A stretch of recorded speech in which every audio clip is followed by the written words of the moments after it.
Good evening, everyone. As I call to order the regular school board meeting of Independent School District number 882, it is 6 p.m. on Monday, March 16th. Please stand to say the Pledge of Allegiance with me. I pledge allegiance to the flag of the United States of America and to the republic for which it stands, one nation, under God, indivisible, with liberty and justice for all. Thank you. Now looking for approval of this evening's tentative agenda. So moved. Second. I'd like to note that this evening we are missing Board Member Jeff Hegley and Mary Bartel, but we still have a quorum. All right, moved by Melissa Curtis, seconded by Casey Root. All those in favor, please say aye. Aye. Opposed, please say no. Motion passes 4-0. All right, this evening, I don't believe we have any citizen comments in the audience. So we will move right on to needing approval of our consent agenda. So moved. Second. Moved by Melissa Curtis, seconded by Casey Root. All those in favor, please say aye. Aye. Opposed, please say no. Motion passes 4-0, and I just want to say it's pretty exciting.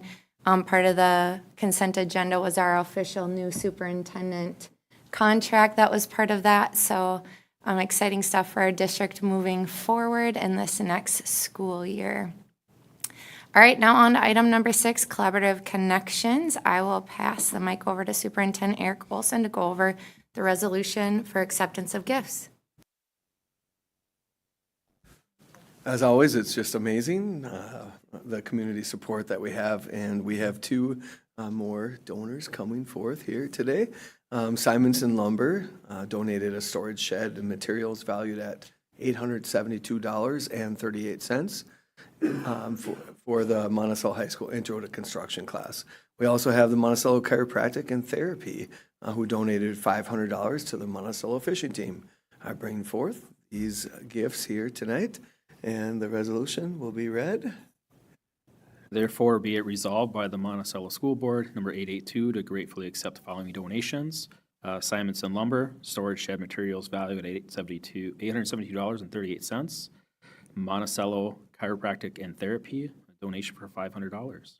Second. All right, moved by Casey Root, seconded by Melissa Curtis. All those in favor, please say aye. Aye. Opposed, please say no. Motion passes 4-0. And as always, every single school board meeting, I'm amazed by the donations by our community that keeps the incredible programs that we have going and robustly going in our district. All right, we are moving on to item B. We're going to be going over District Advisory Committee update. I'm going to bring forward our Director of Teaching and Learning, Laura Stebner, who's going to introduce the gang she's got with her tonight to present.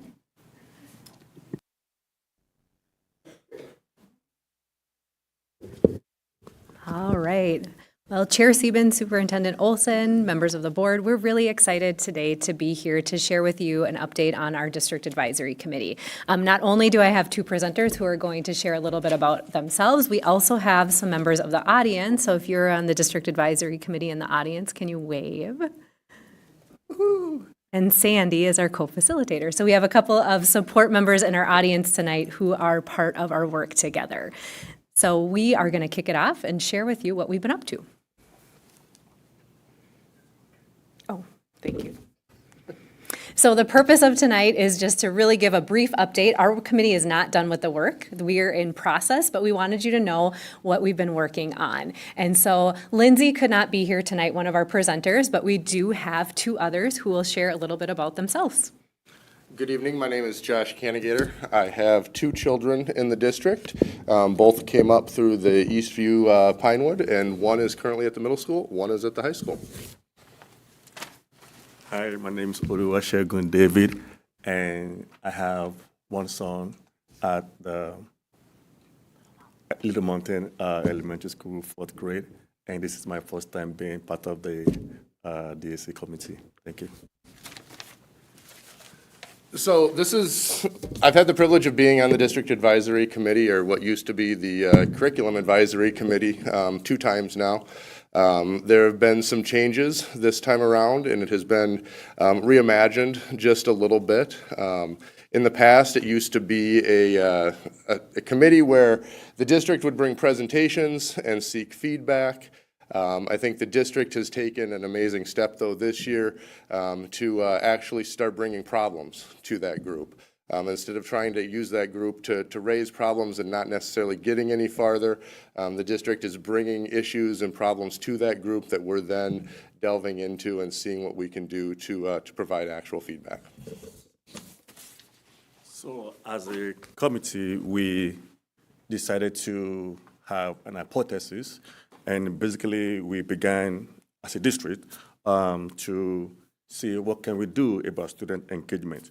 So we realized that decrease in student engagement may contribute to decline in academic outcomes. So even though we have the hypothesis, we just don't want to run away with that.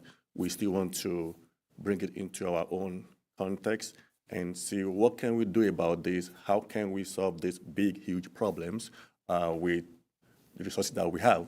And by such doing, we have to divide ourselves into groups. And these groups have different areas of focus to go do some research on. So once we identified our hypothesis, which you see here, we really brought that forward to the group. And we've been leading this group in a very collaborative and participant-driven way. And that's been a big change, like you heard from Josh. And so what we've been doing is first we looked at this hypothesis from a personal level. Each member of our committee is a parent, a student, a teacher, an educator. And so we all recognize that student engagement is a challenge. From there, we identified some key focus areas for research, and that was all driven by our team. Our team brainstormed and identified what it was that we wanted to dig into. From there, we dug into research for each subcommittee. We looked at family survey data, and now we're at the point where we've developed some confidence statements and action steps, and we're going to talk a little bit more about these pieces, but this gives you just an overview. We've met 3 times so far. We have 1 meeting left, and we've really dug into pretty deeply multiple steps in this process that's really been collaborative and driven by our participant team.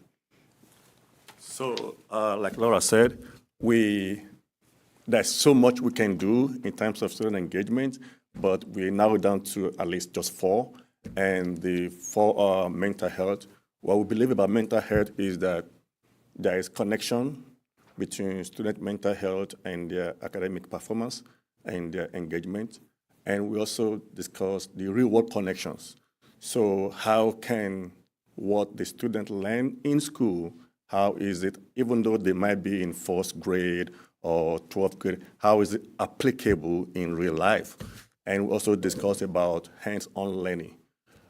We know that we do our best in terms of technology, but how can we make that technology becomes interactive as opposed to being monotonous activity where they are using it? And then trust in two-way relationship. Basically, how can we collaborate between family, teachers, and the student that we can share communications together and that the school or the parent can be confident that everything that they receive from the school is authentic, and the school can be confident that everything they receive from the parent are also authentic.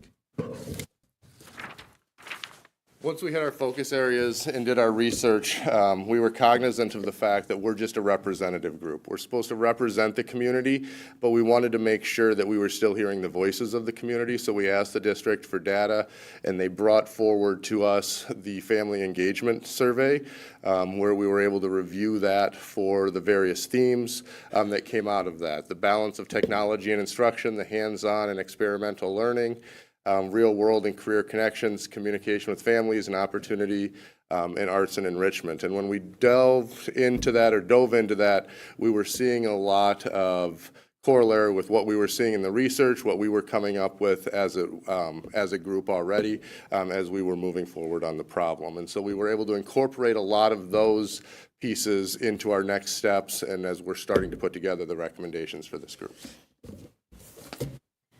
So I wanted both of these gentlemen to reflect just a little bit so you as board members could hear how this experience has been for them. Josh spoke a little bit about how the committee's changed as a member who had been on it before, but each of them is just going to speak a little bit about their reflections as being part of this reimagined district advisory committee.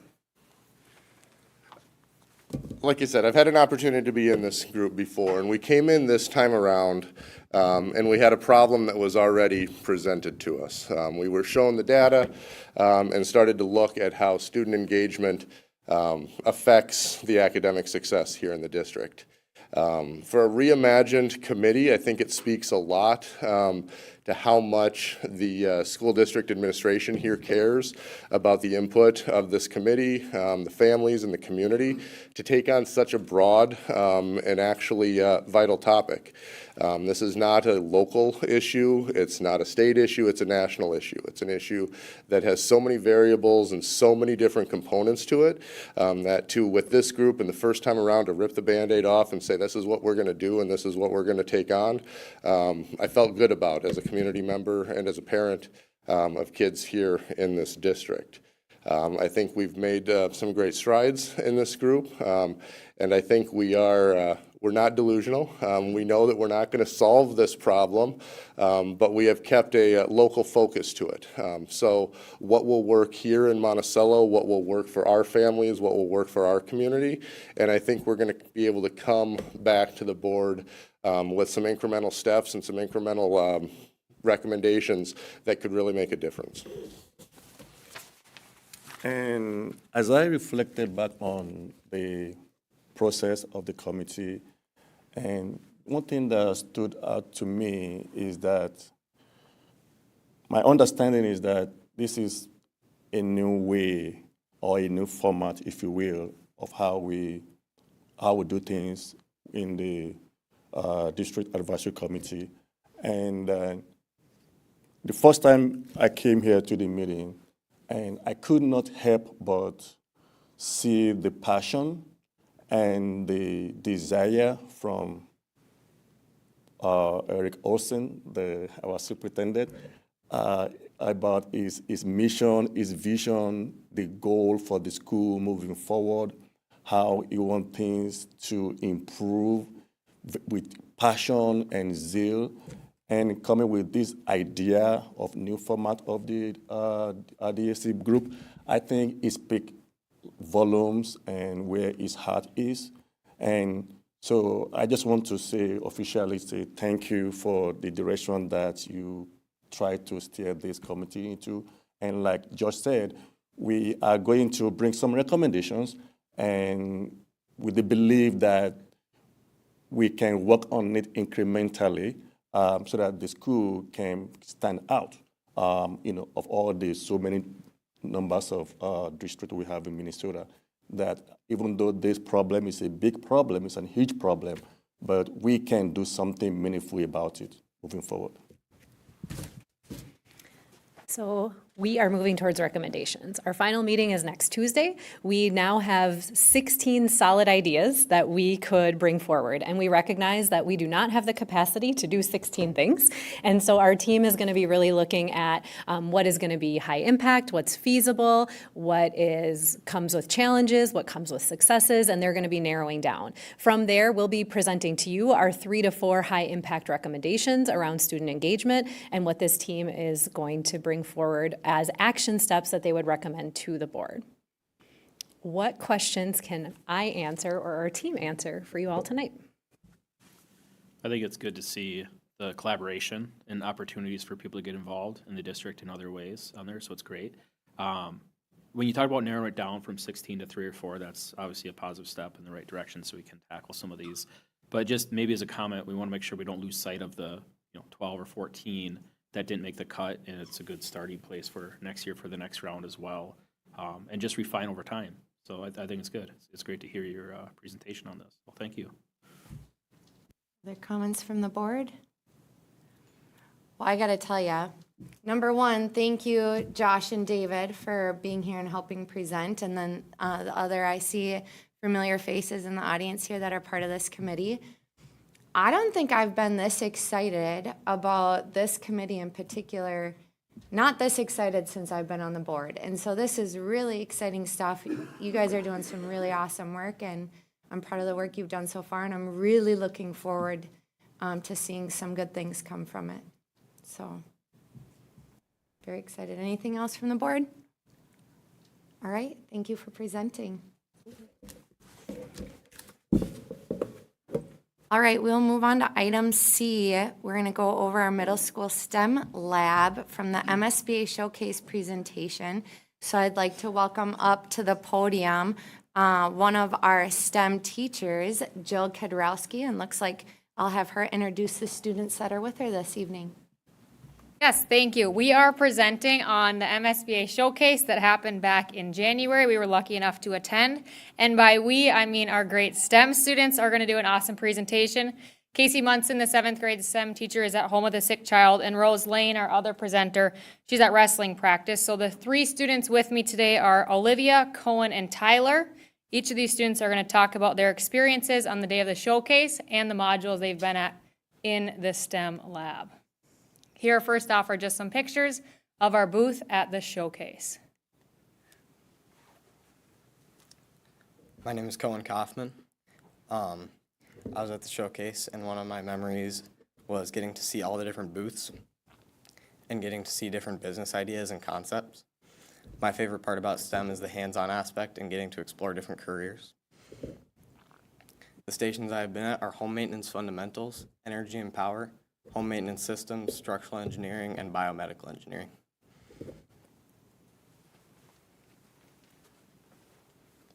Hi, my name is Olivia, and my favorite memory was walking around, seeing the things in the booth, trying the foods that were there, and showing off our lab. My favorite part of STEM is learning all the different job concepts during each rotation and figuring out which I like the best for the future. The ones that I've been at so far are alternative energy, biomed, energy and power, dentistry, and research and development.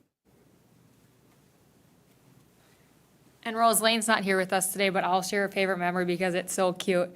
She says that her favorite memory was explaining what she did to other people because I really enjoyed talking about the class, so it was super easy to talk about. And I think all of you that were there know that she's just so spunky about that. I'm Tyler Herman, and my favorite memory was like walking around and talking to adults who took me seriously and had me like interested in what I had to say. And my favorite part about STEM would be learning about careers that we have interest in, also all the different modules, especially research and design.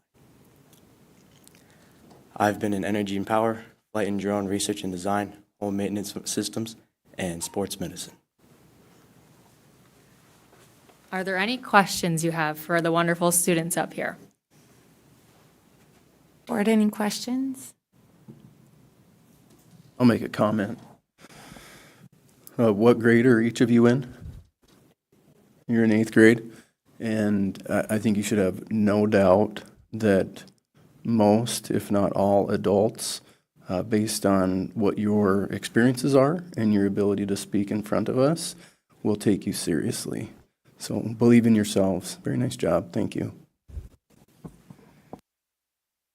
All right, I can just speak. I was at the MSB conference, and I had the opportunity to talk to these wonderful students, as well as Rosaline, and it's just cool to see their passion, how excited they were. They told me what all their favorite things were, what their favorite, I don't know if you'd call it the lab, but the area that they were learning on was, and they were just very passionate and know that they get this type of experience here in Monticello at our school. It's not something you can find at every school, so it's really unique, and I'm proud that we have it here. So thank you to the teachers that brought it forward, but then also thank you for the students that really are the key to making it successful and continue it going and growing. So thank you for coming and speaking this evening. I'll say one more thing. Just thank you for adding to it too. Like even seeing the different components that have been added since my kids were in middle school, which is just the years. It's changed so much, and it's really cool. So thank you for doing all of that. And I'll just, before you go, I just want to just tell you very simply how proud I am of the 3 of you, and your teachers are just amazing people. Keep shining. Thank you. All right, on to another. This evening has just been so great so far. We've got to go through a lot of fun stuff. So our next item, item D, we're gonna hear from our Monticello Royal Ambassador. So I'd like to welcome to the podium Avery Metcalf, Lily Montgomery, and Ella Moran.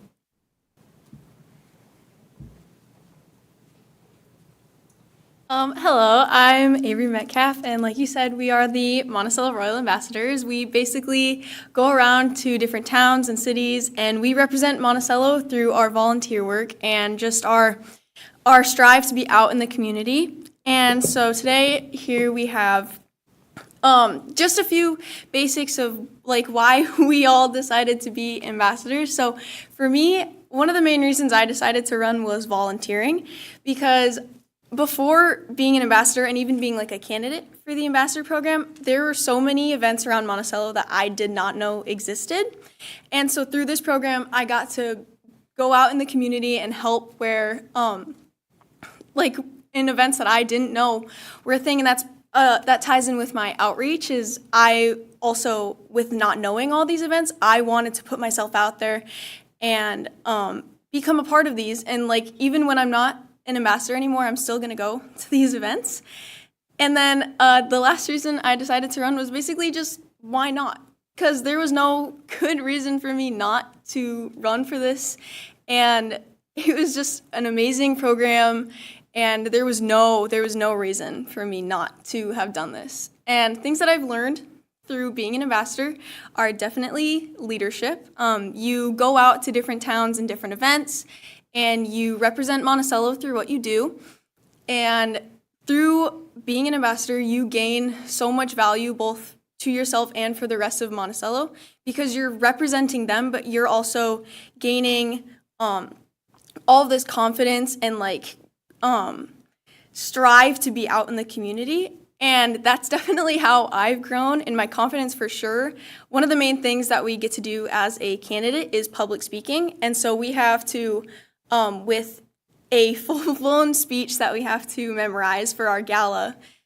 We have to say that speech in front of an entire gala group of people, and for sure when I did it for the first time, I was terrified, and then when we had it the second time, I was ready. I was so ready to speak in front of people because my confidence from being around all the people in Monticello had really boosted, and that especially helped my mental health too.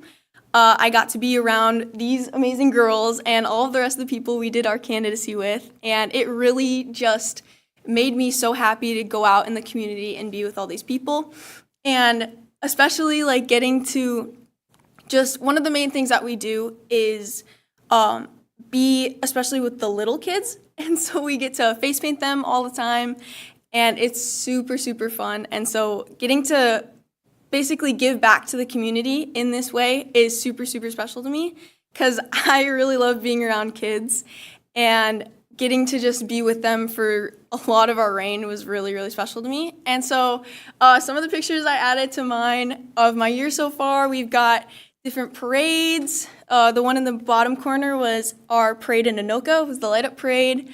On top of that, we got to go to a wild game, which was really fun. Dressing up for school, that was a big one. We went downtown trick-or-treating. We got to go to the state fair. And it was just overall, my reign so far and candidacy on top of that was super, super special. And when I'm not an ambassador, it's going to be something I hold very, very close to my heart. And I'm very grateful that I had this opportunity to be an ambassador.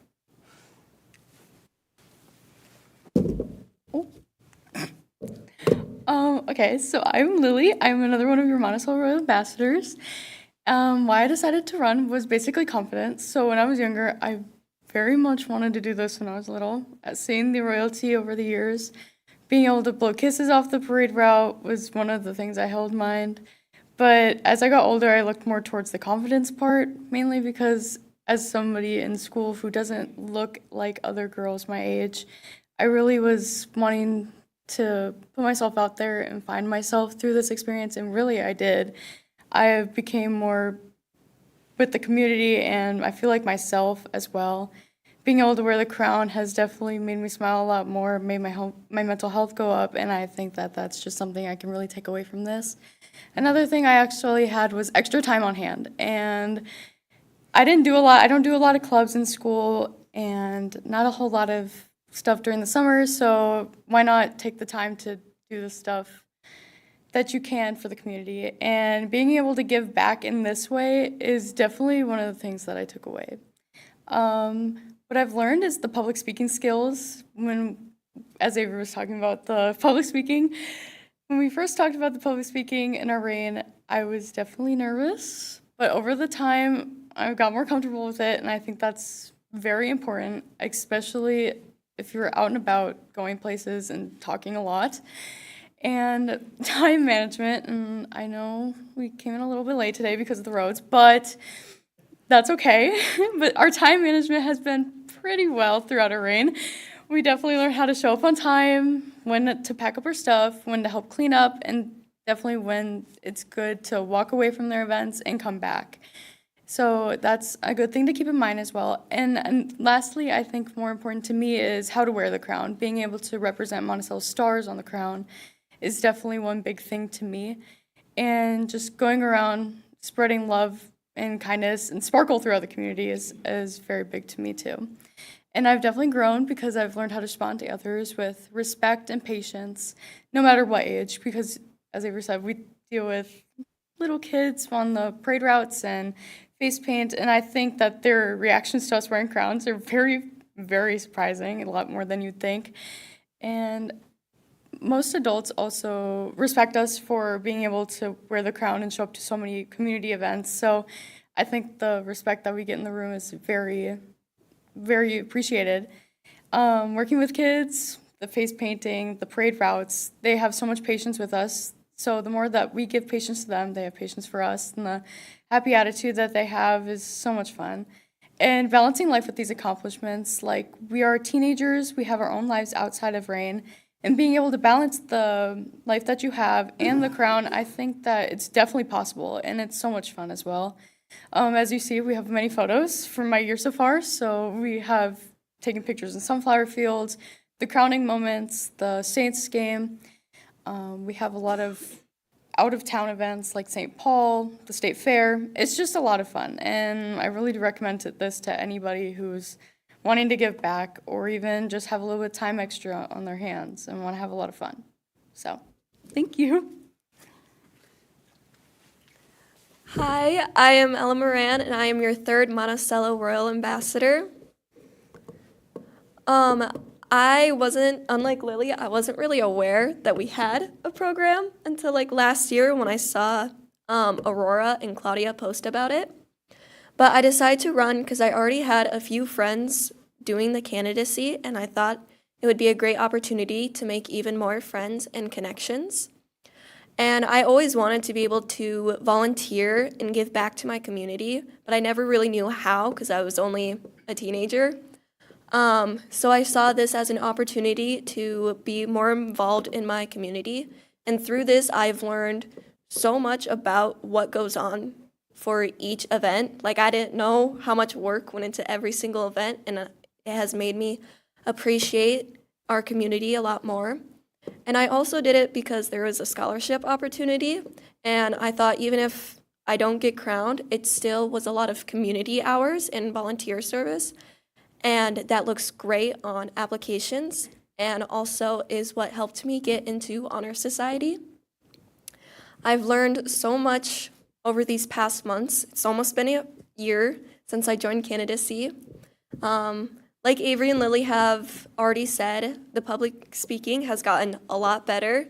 We had to interview a sponsor, write a speech, and give it 2 times, one in front of the Chamber of Commerce, and the other one was in front of our sponsors again, but also other people from neighboring towns who came to support us. We've gotten better with leadership. I feel more confident when I go to all these events, and as ambassadors, we'll have candidates coming up soon, and I feel a lot more confident being able to guide them and help them through their candidacy the way Lily, Claudia, and Aurora helped us. And I just felt a lot more connected to my community. And I've definitely gotten better at time management. I am balancing school, royalty, honor society, and theater. I had to stop with soccer so I could continue to give myself a little break from all the stuff I have. I've grown over these past few months with confidence. I used to be, when we had our first couple events as Crown, even in Crown, after candidacy, I was still a little timid when I was going out to like meet other people, talking to people. But now I go to events and it just feels very natural to meet all these people. My communication has gotten better. I can communicate effectively. And it's also very helpful when I have these two with me, because it doesn't feel like I'm trying to like carry all the weight by myself. I have two people to rely on top of our amazing committee and all of our parents who help out. And I feel like I've just gotten a lot more outgoing. I feel like I've come out of my shell a little bit more, even though I have been a little more of an extrovert. It has helped me get more comfortable with being an extrovert. And I love being able to connect and represent Monticello and meet all the people from other towns and learn about their communities as well. With my photos, you see crowning moments, a lot of face painting. I didn't think I'd be face painting as much as I do now. And just all the little moments that we have with each other and other communities. Are there any questions? Board, what questions do we have for our royal ambassadors? I was just going to make a comment on the public speaking part. That's a skill that's developed over time. It's good to start young at that. You're doing wonderful, all three of you. So yeah, it's the more you can tackle that and understand it, and develop your skills, it'll take you a long way. So good job. I have a question for you. Thank you. Very nice job. Each of you speak very well in front of a group, which is impressive because each of you talked about the development of your confidence through this experience, implying that you weren't maybe as confident ahead of time. So that's got to feel really good. For those people that don't have an experience like this, how would you suggest that they work to build their confidence?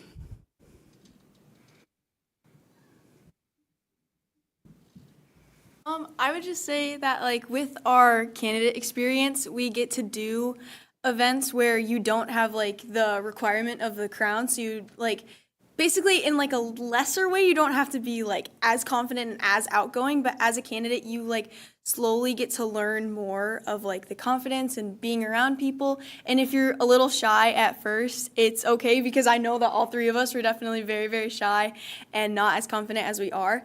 But as we went on in our candidacy, we definitely like, when we got to go out to other towns as candidates and we met all these other people, we realized that like we're not the only ones that are doing this, and like there's so many other girls that also feel like not confident in this, and they continue to go through with it, and it just consistently like grows the confidence through it. And so I think that even if you aren't like confident, or if you're like a little shy to do to be an ambassador, candidacy definitely really, really helped, because then you grow into this spot of confidence and you get there at the end after going through all of the candidate experiences.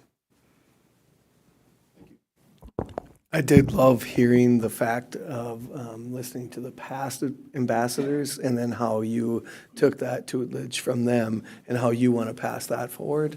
I mean, really, that is a remarkable event that our world needs, more of, right? Giving and then making sure that you're opening the ears to listen so that you can have the best experience. Awesome job, a great teachable moment for all of us. I have one more for Lily. After going to other towns, what do you think sets Monticello apart? I think each ambassador definitely sets it apart. Us three girls, we definitely have our own flair, and we definitely bring different energy to different events. We definitely try to be different than each ambassador. Each one brings a new mood in a new event, like brings a new theme. We definitely like to be talkative, and we like to be out there and open, and we definitely love being ourselves, and we try to set personalities apart from each event. And I think that's what makes each town different, because each judge selects different people based on personalities and stuff. And I think that's really key for judging moments, because each person is different, and they try to showcase that as much as they can. Thank you. Okay, I have a quick question. How long is well, I have a couple questions. How long is your reign? And do you, as current royalty, start recruiting people that are younger and what age to kind of fill your spots as you guys graduate, or what does that look like? Our reign is normally a year long from the start of Riverfest or the end of Riverfest when we get crowned all the way to the next year when we crown the new girls. Candidacy normally starts around April, so we're coming up to the season. Normally, when we're trying to get candidates in, we start at age 16, so they can be sophomores. Like us three were sophomores when we joined. We have committee members who will post things on like Facebook, Instagram, trying to spread the word, and then us girls will use our connections through school to try and find people who we think would like really like this, or we'll reach out to people and we're like, hey, I think you would have a lot of fun doing this. And then we tell other girls who are like maybe not so sure, we always tell them to bring a friend just so they have someone to go with and it feels less scary. And that way we can also bring more girls in to join. Awesome. Love that. All right. And the last question for each one of you before you guys can head out is, what has been each of your favorite event that you've done so far? My favorite event as a candidate was probably the Big Lake Spud Fest. So we got to ride on top of a fire truck, and it also introduced us to like how the parades go and all that, and it was really fun. And then my favorite event in Crown was the Queen's Weekend in St. Paul for Winter Carnival. And we pretty much spent like the whole weekend with us three and a whole bunch of other girls from towns. We all were in a hotel together, and we did all these other events, and we learned about St. Paul and their royalty stuff because they have royalty as well. And it was a really great time to connect with all the other girls around the state of Minnesota and girls in Wisconsin. I think that my favorite event as a candidate was the Art in the Park Day, because we got to help sell, like make your own like dirty sodas basically. And for me that was super fun because not only do you get to like have like a fun way, like we basically have a relay race coming back and forth, getting like a soda, putting it back on front of and then making the line go down. And for me that was just like a super fun event and day. It was a really great day to spend. And I think for our reign, one of my favorite things was to go to the state fair because we got to ride in their parade. We got to be in a royalty trolley. And so it was really fun getting to see how many people were there. There were so many, and we were just waving down and saying hi to everybody, and it's just like, oh, I know them. Oh, I know them too. And then you're just like waving to everybody, and it was a really, really nice day too. And it was so great to see how everybody in Minnesota just goes to the state fair and how we can represent Monticello even in a city that's like an hour away. And so it was really nice.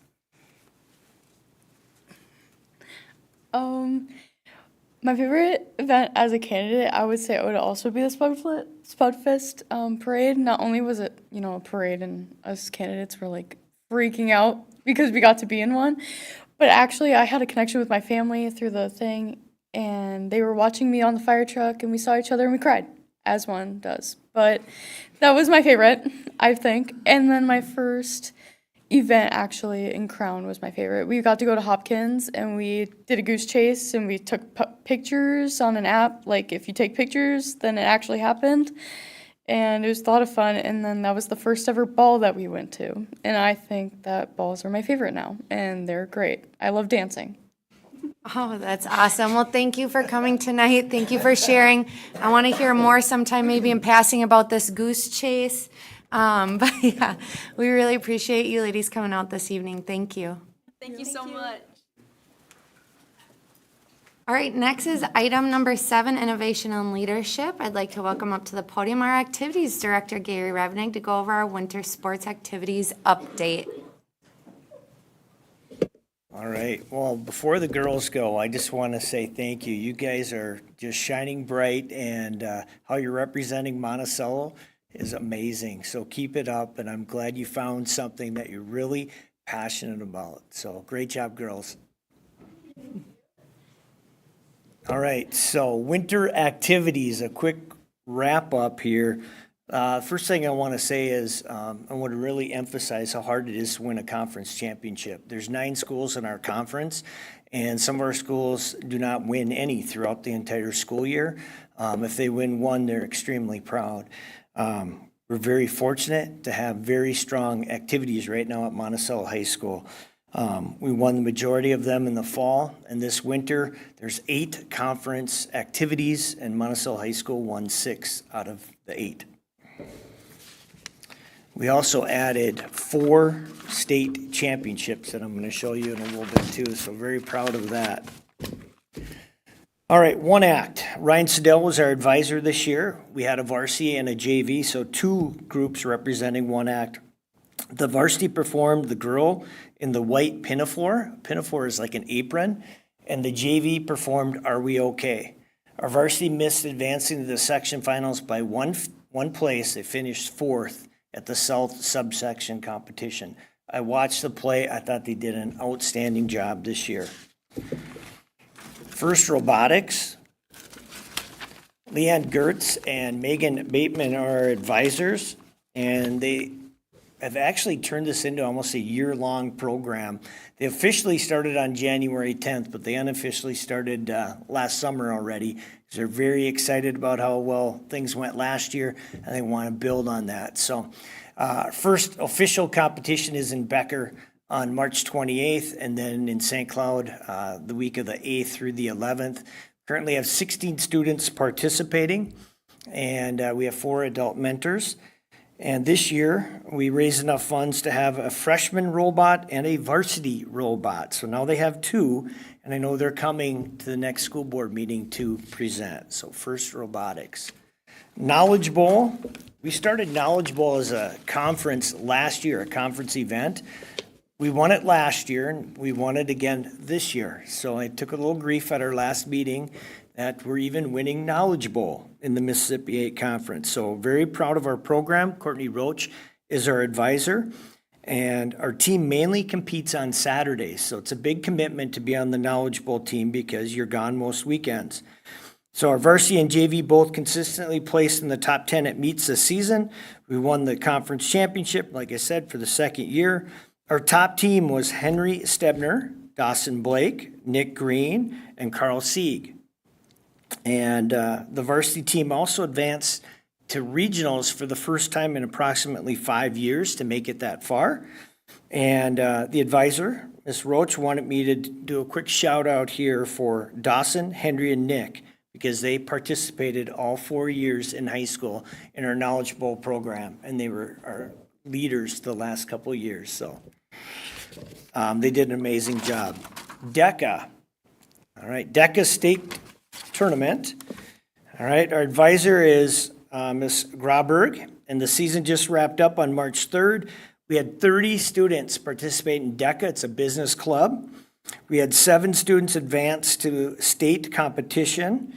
So the students were Lucas Cudi, Katie Hagan, Danny Paez-Lumas, Sophia Arell, Aubrey Johnson, Peyton Leonard, and Annika Erickson. So they all went down to the cities, represented Monticello at the state tournament, and they stayed a couple nights down there, and they had an excellent experience. Math team. All right, so our math team, our advisors are 2 math teachers, Ms. Schenzer and Mr. Ringel. We had a young team. We had 15 participants this year. We competed in 5 meets. We finished 3rd in our division, which includes Elk River, STMA, Annandale, and Big Lake. And Arnav Gupta is a sophomore. He was our top scorer this year on our math team. So we will have him back next year. Our dance team Dan's team finished third in both high kick and jazz this year in the conference. We competed varsity, JV, and we had B squad jazz with varsity and JV in both high kick and jazz. And we graduated a strong group last year, making it to the state tournament for the first time in school history. But this year's team continued to impress. We won 3 of the invites that we went to, and we had another strong season. Girls hockey. Got a fun team to watch this year. A lot of young talent. The program has a bright future. We compete in the competitive Lake Conference. Coach Bean has stepped down after 3 seasons as our head coach, so we are currently looking for a new head coach. We're going to be interviewing later this week over at St. Michael High School. The team finished 7-19, but 13 of those 19 losses were against teams ranked in the top 20. So we play a very tough schedule. And like I said, we were a young team, but fun to watch, and the future is bright for the Riverhawks. Boys hockey continued to do well. We went undefeated again this year in the conference, and we lost in the section final to Cathedral for the 3rd straight year. It was another fun season of hockey at the Moose Sherrod Ice Arena. Our record was 19-6-3. Nicholas Nelson was awarded the Mississippi 8 Defenseman of the Year for the 3rd straight year. He's a junior this year. And Nolan Worm was the Mississippi 8 Goalie of the Year. He's also a junior. I'm not sure if you were at the game in Elk River. A tough loss. We scored with about 8 minutes to go in the game. And then Cathedral scored on a power play. And then they got an empty netter. Or they scored again with 2 minutes to go on an empty netter. Beat us 3-1. It was a tough loss. But like I said, proud of the boys this year. Another fun year. Boys swimming and diving went undefeated in the conference. We moved up to Class AA this season, which is another level up. Coach Westpher was proud of our times at sections, but it's a tough section. We advanced 2 members to state. Sam Martin went to state in the 50 free and the 100-yard backstroke, and Noah Miller went for diving. So we had 2 at the state tournament this winter. Wrestling. First-year coach Vince Dietz and his staff brought passion to our program. We had a strong season, finishing 4th in the Mississippi 8 Conference. We sent 5 wrestlers to the state tournament, 2 boys and 3 girls. Ethan Fisher went at 172 pounds, and he finished in the top 12. And then Garrett Bauer was a state champion for Monticello High School. Garrett became the 9th all-time state champion at Monticello High School. The girls, Phoebe Morris placed 4th, Jamie Bayless 6th, and Rosaline Verrett took 2nd place. She's pictured on the slide.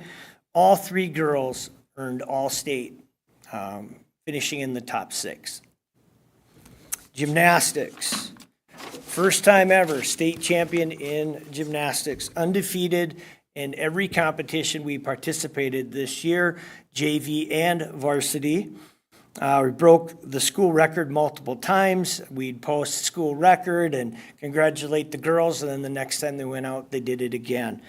And I want to point out, watching them at the sections in Alexandria on the balance beam, the stuff that they do, the back flips and cartwheels and everything they're doing on the beam, and not one fell. We went to the state tournament, not one fell again. They completely dominated under pressure. It was so fun to watch them. All 5 of our varsity gymnasts advanced in individuals too. Lauren Hansen was a state champion in all around. She also won the state championship on bars. She took 3rd on beam, 4th on the floor, and 4th on vault. Keaton Nowaski. Keaton placed 3rd on bars and 5th in all around. Alana Becklin, Sienna Zapata, and Alicia Grew also participated as individuals, and those 5 participated in all the events for us in the team rotation as well. So amazing season for gymnastics. Shout out to our coaches. Lisa Moran is the head coach. Will Thason is one of the assistants. Mila Bondis and Kim Nygaard. They did an outstanding job. Girls basketball just wrapped up on Friday night, so our winter sports are now done. Finished 27-5 on the season. We won the conference, the section title at home against Elk River in front of a packed gym. It was one of the best events to be at, putting in the end bleachers, and just the Monticello pride there it was just a fun night. First round of state, we lost a heartbreaker to Rochester Mayo by 2 points at the buzzer. Then we bounced back to win the consolation championship, winning our next 2 games at state. Samantha Vole made the all-tournament team, which is a huge honor. Happy for her. Coach Guyan wanted me to include a few other things here. Very proud of the team. We're the first basketball team, boys or girls, to end the season with a win, winning their last game at state. The senior class, most of them played on varsity for the last 4 years. They won 104 games, most ever in a 4-year span for basketball. The 10 seniors will graduate, and so far 5 are planning to play in college next year that have already committed to play in college. Our staff, our head coach is Craig Guyan, and we have Coach Balder Lanou, Coach Hazelton, and Coach Barker, and it was just a fun season to be a part of. Boys basketball, we finished the season 22-6. They had an amazing year too. We had lost to Becker at home during the regular season. Last conference game, we went into Becker, and the guys wanted to repeat as conference champs. We beat them by 20 points that night. I went over there, and it's the best defense I had seen us play all year. So we beat Becker at Becker. We're co-champions with Becker. Then they had an amazing year as well. We advanced to the section semifinals, and we lost to Alexandria, and they are going on to the state tournament. A very good team out of Alex. They're the defending state champs as well, and they're very good again this year. We had 2 seniors, Reese Nebben, and he's a senior, and junior Carson Dybel. Both joined our 1,000-point club, so super cool. Our boys, 4 of the 5 starters are back. We're going to have a strong team again next year. All right, the Coyotes. STMA, it's our adaptive floor hockey team. STMA oversees the floor hockey team. We oversee the soccer in the fall. Coach Emily Harry was an assistant again this winter after being our head coach this past fall. Another successful season. Just missed out on advancing to the state tournament. And we continue to see strong participation numbers from Monticello and St. Michael Albertville in this program. A few years ago, we added a JV component. So the first 20 minutes of a game, the kids that typically wouldn't get in get to play, to get them out there and get them some experience as well. So it's just been a positive program and a co-op I'm very proud that we're in with STMA and Buffalo. All right. I wanted to point this out. I just have the slide here for you. If you haven't seen this yet at the high school, it's not quite finished. It's close. We still have to put the flooring in, but we've added a state champions display. And one of the things I'm most proud of is to display our history. So when somebody walks in door 1 at the high school, this was a trophy case that we gutted, and we now put this in. And people will be able to look back to see all the amazing athletes and teams that we've had at Monticello that have actually gone on and won a state championship. And right about the middle of that second row, it started within the last 5 years. All of those championships and individual champions and 5 team champions have happened like in the last 5 years. So extremely proud of the group of athletes we have right now. Our attendance office took a picture last week, posted it on social media, Kelly Lindbergh, and we had 4 students that were standing in front, and she said these 4 have 20 state champions between them. And then we started thinking about it. I'm not sure how many state championships total we have in our high school right now, but it's almost 30. It's somewhere in the high 20s. When you look at our swimming programs, now wrestling, gymnastics, track, it's absolutely amazing what's happening right now at our school. And we're just in an era where we are blessed with extremely talented student athletes. So with that, I'll take any questions that you might have. All right, board, what questions or comments? It's hard to ask any questions, but I think it deserves a comment and a congratulations. I mean, the activities department, so successful lately, and we're seeing some of our stars move on to the next level, which is just, I think it's just a time to celebrate and enjoy smelling some roses around here. So thank you very much, Gary. Thank you. Yeah, I just want to echo that. I mean, we have some incredible athletes, no doubt, but there's also some incredible coaches that it takes to coach those incredible athletes, the time, the dedication that they give. And then on top of that, they need an incredible activities director that supports them and is there for them. And so you've been that. I know that firsthand as another coach within the district. We are so lucky to have you in our district and doing what you've done for our athletic department. None of this could be without you. So thank you. I work with great people. Thank you. Yeah, there's nobody more passionate than Mr. Gary Rebnick. We are so fortunate to have him as our leader. He does the hard stuff to make sure that he has great coaches. So that's where it starts. And he makes sure that all the I's are dotted, T's are crossed, and he just takes care of business. He's here long hours during the week, and then on the weekend, you just can't not see the guy here because he wants to take care of all of his people, and he takes care of them extremely well. Well, it starts with passionate coaches and advisors as well, as I went through all the activities, and we're very fortunate to have just great leadership in our school district and people that want to do what's best for kids, and I'm fortunate to work with them, and it's just been a fun ride. And we currently have 2 positions open that I'd like to share with you. Volleyball was just posted this week. Our head volleyball coach has resigned, and then, like I said, we're interviewing starting on Thursday for our head girls hockey coach. So 2 head positions open at this time.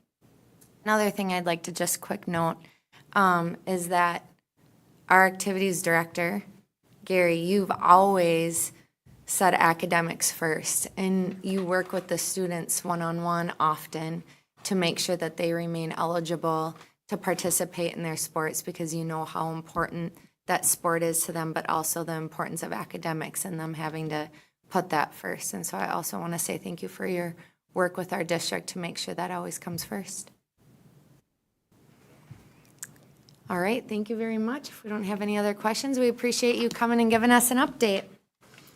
All right, we'll move on to item number 8, teaching and learning. First item on the agenda is our achievement integration plan. I'd like to welcome up to the podium Director of Teaching and Learning, Laura Stebner. All right, I'm excited to be back at the podium. We are going to hear about the District Achievement and Integration Plan, and I'm very excited to share this really important and meaningful work with all of you tonight. Our presentation tonight has a couple of components to it. Our purpose is to review the process that was used to develop our plan. I want to share some key data with you that inform the plan. A big part of the achievement and integration planning process is digging into data, and for you as a board to understand some of the key points will be helpful as we look at our goals. We'll also look at the new goals that we're writing in our plan and some of the strategies we'll use to accomplish those goals, and finally, we'll request your approval to submit our plan to the Minnesota Department of Education. So before we dig into the plan itself, it's always important to ground ourselves in what exactly is our achievement and integration plan. This is a plan that is required by the Minnesota Department of Education for districts who participate in achievement and integration. And the plan does have 4 required focus areas. And so you'll see as we go through our presentation tonight, our goals are aligned to improving academic outcomes, expanding access to rigorous coursework, increasing graduation success, and strengthening staff recruitment and retention. And we have goals aligned to each of those key required focus areas. The other thing that I think is so important for you to know is that the Achievement and Integration Plan is really about alignment.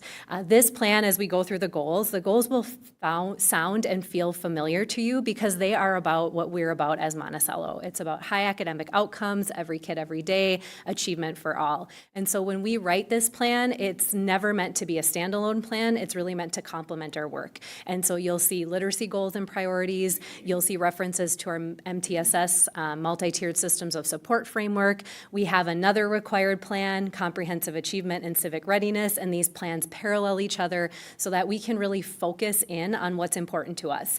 Attendance and engagement has been a huge focus for Monticello, and it continues to be something that we want to build upon because we see it as a great strength. So my hope is as we walk through the presentation tonight, there's a familiarity because it will feel like this is what we are about as a district when it comes to high achievement for all students. So I cannot say enough about this planning team, and I won't read all of the names, but this team was amazing, and they worked really hard. Jamie and Eric were on the team. They can attest to the fact that we really dug in. We took our time. This was a rigorous process. This was a robust process, and it was only by having so many great voices at the table and so many different stakeholders and perspectives that we were able to come up with the solid plan that you'll see tonight. And so just a huge shout out and thank you to everyone who participated on the team. It really was a pleasure to work with everyone and to engage in this work. Our process was also very thorough. And so I want you all to know that we met 5 different times between January and March. Those meetings were usually 2 to 3 hours. It was really focused, deep work. We needed to dig in and look at our prior plan, and we needed to evaluate how did our last plan go. We needed to look at student data and all kinds of data. We needed to look at achievement data, attendance data, representation data, graduation data, so we dug deeply into that. We also wanted to look at patterns. Where are we seeing patterns? Because that helped us identify focus areas. And then we wanted to do some refinement. When we write a new plan for achievement and integration, often there's great things about our previous plan, and we want to keep that momentum going, but it gives us an opportunity to refine our goals and to make them stronger. Another component that is part of the achievement and integration process is collaboration with the districts in the multi-district collaborative. And so that was a component of the planning that I did, and I'll speak a little bit more about that later. So this is just some key data that guided our work. And so our team members can attest to packets upon packets of data, but these were some of the things that really stood out to us as we dug into our data. One was reading achievement. So we know where our students rank with our reading proficiency. We see them at 62.4% right now, meeting benchmark on FastBridge. But when we looked into different student groups, specifically students experiencing poverty, multilingual learners, and students of color, we saw lower proficiency rates for those student groups, and sometimes significantly lower. When we looked at our middle school data in particular, we saw some declines in performance, and that's not new to the board. We've seen that in other presentations as well, but if this was another opportunity for us to really look deeply at the performance of middle school and the different student groups and how they were performing. We also took some time to look at who is engaging in rigorous coursework, and we define rigorous coursework in lots of ways. That can be AP and CIS. It can also be our career pathways. We were able to see that for some student groups, there was less participation than other student groups, which got us curious about access and opportunity. We also looked at graduation data, and again, although we saw strong graduation overall, those same student groups, students experiencing poverty, students of color, and multilingual learners, did have lower graduation rates, and that was a key focus area for us. We want to make sure that we are having those high rigorous expectations. By looking at trends, we are able to see where can we make the biggest difference. We know that, just like our advisory committee says, we can't take on every single component, but if we're smart, if we attend to the trends and patterns, we can be really strategic in our goals and our strategies. So our goals did evolve, and you're going to see each of our 5 goals in depth tonight. The reason they evolved is because of this process. First, we looked at our previous plan, and we were able to see we had a lot of strategies in the previous plan. Good, solid strategies, but many, many strategies. And a challenge was that some of them were very, very broad and didn't necessarily have metrics to measure them consistently. So that was something we identified as a challenge. We also learned from our conversations together, but also from consulting with the Minnesota Department of Education, that focusing on our strategies and having fewer strategies was actually a benefit to us. If we do fewer things well and can implement well, that leads to a higher success rate. We also learned that really strong data monitoring helps us be more responsive in instruction. So when we're monitoring often, we can respond, and then we can make sure that we're on the right track. And in our previous plan, some of our metrics weren't as frequently measurable as what we'll have this time. We also prioritize high-impact strategies. We really strengthen the systems that we have in place, and we recognize where we don't have systems in place for monitoring and built into our plan time to actually build up the systems we'll need to know that we're on track. So now you're going to see the 5 goals. There's a lot of text on the screen, so I'm going to read each goal. We won't talk a lot about each goal in depth because at the end we'll kind of synthesize those. So our first goal is around reading achievement and FastBridge. This is very similar to a goal that you've seen in the past. Our goal states by spring 2029, the percentage of students in grades 3 through 10 meeting benchmark on the FastBridge reading assessment will increase by 10 percentage points from winter baseline. Of 62.4 to 72.4. During this time, the reading proficiency gap between students of color and students eligible for free and reduced price lunch and their peers will decrease by at least 5 percentage points, and the proficiency rates for multilingual learners will increase by 10%. What's different about this goal is it's more specific. Our team really wanted to make sure that we were monitoring groups, and we weren't just looking at averaging out a growth target. We were looking at growing, closing the gap, and then increasing achievement for all students. A big strategy here is going to be Tier 1 instruction, and I'll talk more about that as we get into those strategy-specific slides. Our second goal is around MCAs. Again, a familiar goal to all of you. We've had an MCA goal as part of achievement and integration in the past.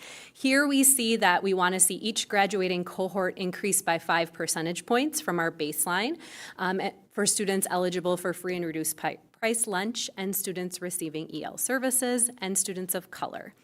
Cohorts was really important to us. And so if you think about the fact that if we don't look at cohort data, we could have students in, let's say, 3rd grade, for example, at 52%, and students in 4th grade at 58%, and students in 5th grade at 61%. And when we average those all together, it could lead us to some conclusions that may not be particularly accurate for each group of students. So this plan now really has us tracking each cohort and making sure that each cohort is growing those 5%, not that we're averaging, because that average could have us lose sight of a group that might not be growing as well as we want them to be.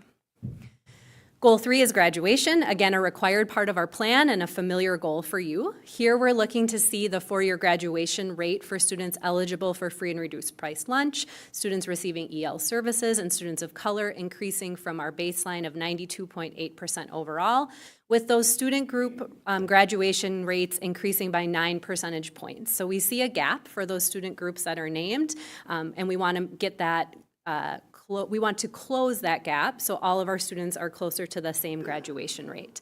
We also want that gap to decrease 5 percentage points.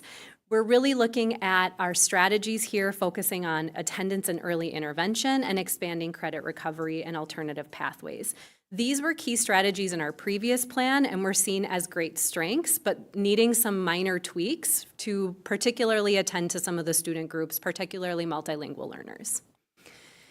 Goal 4 is a rigorous coursework. You want us to save questions for the end? That would be great. Rigorous coursework and academic success is our 4th goal, and this one was one where we had a lot of conversation. In the past, our goal was around student access to rigorous courses, but our team talked about student academic identity and student readiness. And we know that sometimes when students get to high school, they've already kind of decided what kind of student they are. They've already decided what courses might be for them and which ones might not be. And so we really wanted to hone in, starting in 6th grade, and we wanted to hone in on our students averaging a B letter grade or better in their Tier 1 courses. We saw some student gaps in how students were performing, and so our goal is around increasing that 8 percentage points from our baseline. And then we also know that accessing a class is not the same as completing a class, and so we wanted to have language in our goal that specifically said we want to track the successful completion of these rigorous courses, not just students accessing them. Are we putting the supports in place so when students say, I want to take on something really rigorous, we know that they're finishing that and being successful.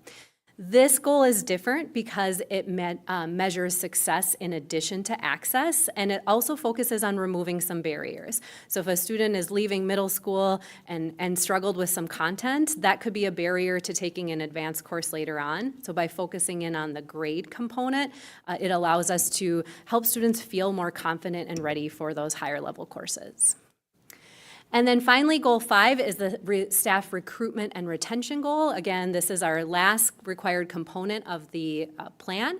And we really looked at increasing the percentage of licensed staff from racially and ethnically underrepresented groups by 3 percentage points over this 3-year goal.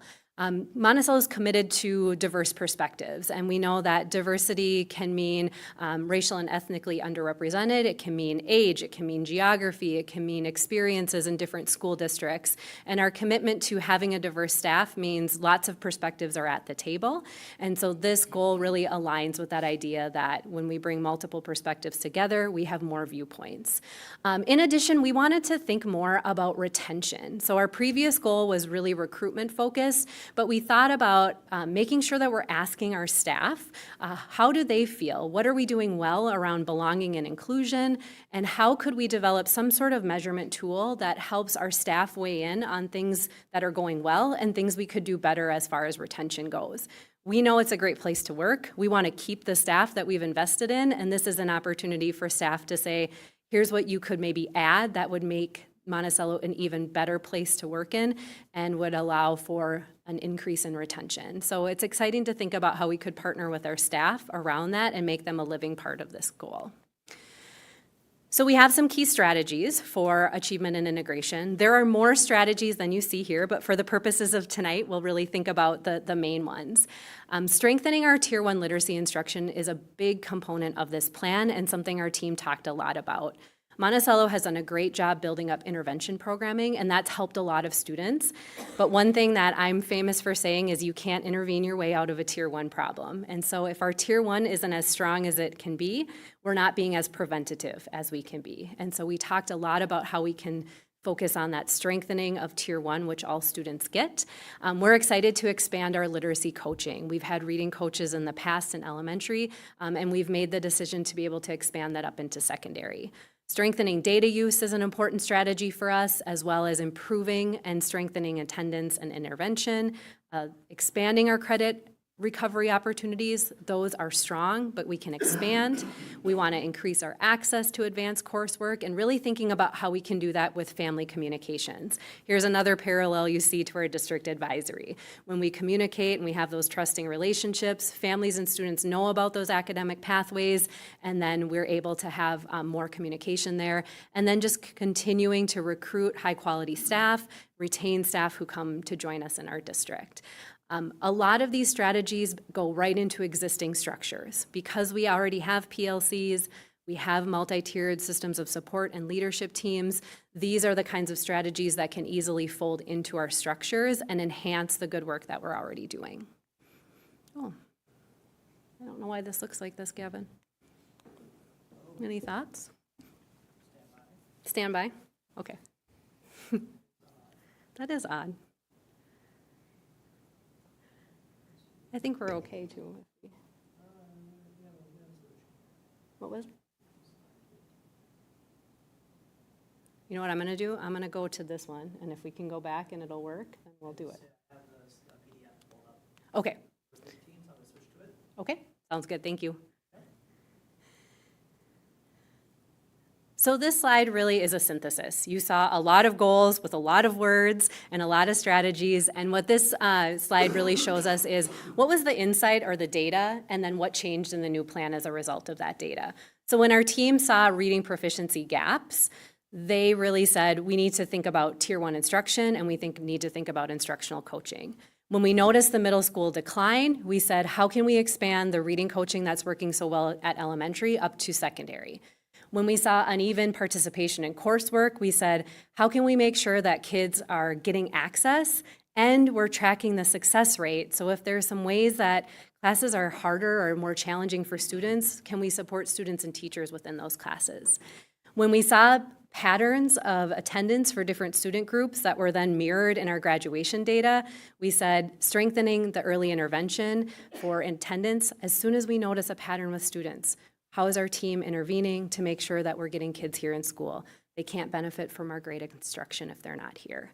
And when we saw that our recruitment was good, but sometimes our retention wasn't where we wanted it to be, we thought about how could we add belonging and inclusion and a measurement system where our staff are part of helping us understand what we're doing well and what we could do better. Finally, well, not finally, but our regional collaboration component is where we work with other districts in the Achievement and Integration Collaborative around bringing students together. This was an exciting conversation for me to be a part of because our conversation hit on academic competitions, career exploration, and also cultural learning experiences, but we had a great, robust conversation around career exploration. How can we bring kids from Monticello, Becker, St. Cloud, Sauk Rapids to a manufacturing field trip, to a healthcare field trip, and then how can we create spaces for kids to talk about what are you thinking about your future? We know future success and future pathways means working with people outside of Monticello for some of our students, so giving them opportunities to think about what that can look like in the context of their future career is just a great engaging way for students to have those rich conversations.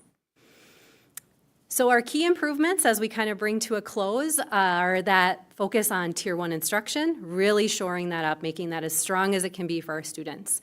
Focusing on fewer strategies that are more focused, strengthening some of that monitoring and leadership review of data, having clearer progress indicators and yearly targets so that we really are sure that we're on track, and aligning with our systems that were already in place rather than creating new systems. Our next steps upon board approval will be submitting our plan to the Department of Education, and then this plan starts July 1. So we really would begin the implementation process using the strategies and indicators of progress in the plan. One thing I'm really excited about is for our teaching and learning staff to really project manage this, for lack of a better term. There's a lot in this plan. There's 5 goals. Each goal has multiple strategies, and each strategy has key indicators of progress. So without that clear ownership and progress monitoring and really building those systems of measurement and accountability, it could be easy to get going and not be as mindful of where we're at in achieving our goals. And so it'll be exciting for me to work with the team around implementing in a way that we're really intentional about each and every strategy and indicator of progress. Our intent is really strengthening instruction, high academic outcomes, access to opportunity, and student success all across our district is really what our Achievement and Integration Plan is all about. All right, what questions can I answer? Board, any questions? I have three questions. First of all, on the regional collaboration, I guess fill me in if this is new or if we're looking to expand when you talk about the St. Cloud element of it, and mostly is the idea to get students from this area opportunities to get into manufacturing type facilities that are based up that direction? Oh, good question. So the intention of the plan is for kids from different districts to come together and to meet each other and to interact. When we talked about our field trips, we were talking more broadly around that student experience. And so I know when Becker is part of our collaborative as well, so they had something set up in that Becker region. St. Cloud had something set up. And so I don't know that the intention is to move our kids out of the district working in other places, but more the intention of getting kids the opportunity to engage in conversations around careers. Most of our districts were doing awesome, cool field trips, and we could easily partner with another district to say, hey, you don't have this field trip, we have this one. How can we share those opportunities to make more access for students to things they wouldn't get if we were just staying within our own district? Does that answer your question? Yeah, I think so. I mean, the main thing really was that it's a bigger community. There's probably more resources up there, so I didn't know if that was the purpose of it or not. Yeah. I see the purpose. Trying to leverage each other, I think. We're really trying to say, what are the good things each district in the collaborative has going on, and how can we partner for the sake of kids? On goal number 3 with graduation outcomes, the 2025 baseline graduation rate, 92.8% overall. That included the students eligible for free and reduced lunch, students receiving EL services, and students of color. The goal then is the subgroup graduation rates increased by 9 percentage points. So 92.8 is our state-reported graduation rate for all of our students. And so we want to increase that baseline for all students overall. So I should have rewritten that. So the four-year graduation rate, students of color will increase from the baseline. So not all of our student groups that are listed there are at 92.8. For example, our multilingual learners are at 60. And so I actually am glad you pointed that out, because I think what we're including there is our baseline as a district, but each of those student groups that you see are below that. So the 9% would help us get closer to our overall rate, but the wording doesn't reflect that. Okay, then we're on the same page. Yep, Could be I a will little change, I'll make sure clearer. that that's changed. Okay, Thank you for pointing that out. yeah. And then my last, I guess just comment on goal 5 with the staff recruitment and retention. It sounds like a DEI initiative without saying that it's a DEI initiative. And I just think it's really important as a board that we attract the most qualified staff possible, regardless of where they fit into the world. Because our kids need the highest quality, and I think we're doing our best to set Monticello up to be that destination attraction for families, staff, across the board. And so I would just hope that we, number one, qualifications, and if you fit into some fancy group that makes us more diverse or more inclusive, so be it. That's all I have. Thank you. Any other questions or comments from the board? No, I just want to say I got to be part of this process, and I was part of the previous process. And I just need to give a shout out to Laura for just absolutely fantastic work. And number one, having the right people at the table. You could tell that made a difference, and we had some community members part of it as well that participated. And just robust discussion. This wasn't 3 meetings that were an hour long. This was a significant meeting times, really diving into the data and the big gaps in the data. Like you had just mentioned, our graduation rate is fantastic. So we're at 92.8%, but there's certain groups that we've identified through looking through the data that have considerably lower percentage rate. That what can we do to improve that, which is really cool. And then just the discussions around how can we improve it and the different ideas that are there that are gonna help go into actually, I mean, this is just the beginning of all the good work that's going to be done, which is really exciting. So I'm excited to see where this is going to go and our growth as a district because of it. So thank you for your hard work. It was amazing. The people on the team were highly engaged, and you can just set them up for success, and they did the work. So this is an action item, so we do need to submit to the state. And so I would say with the tweaking of the goal to make sure that the wording is right in goal 3, and I'll make sure that that's edited before we send to the state. This would be an action item. I want to second what you said there, Jamie, is you have a unique ability, I think, to bring people together. And so I really appreciate that you bring that to Monticello. Thank you. Thank you. Favorite thing to do. Thanks. Good. All right. This is an action item, board. So moved. Second. Moved by Melissa Curtis, seconded by Casey Root. All those in favor, please say aye. Aye. Aye. Opposed, please say no. Motion passes 4-0. Thank you for the presentation. Item number B, next on the agenda is Family Engagement Survey Results by Superintendent Olson.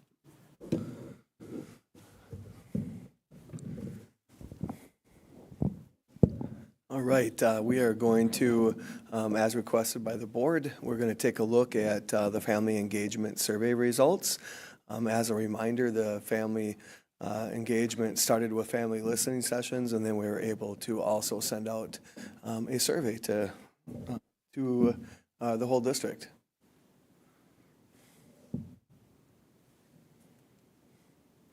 And this slide here just shows a really good response rate. 259 families, representation across all district schools, and just as a thank you to the community, but things like this, they guide the decisions that we make inside school systems.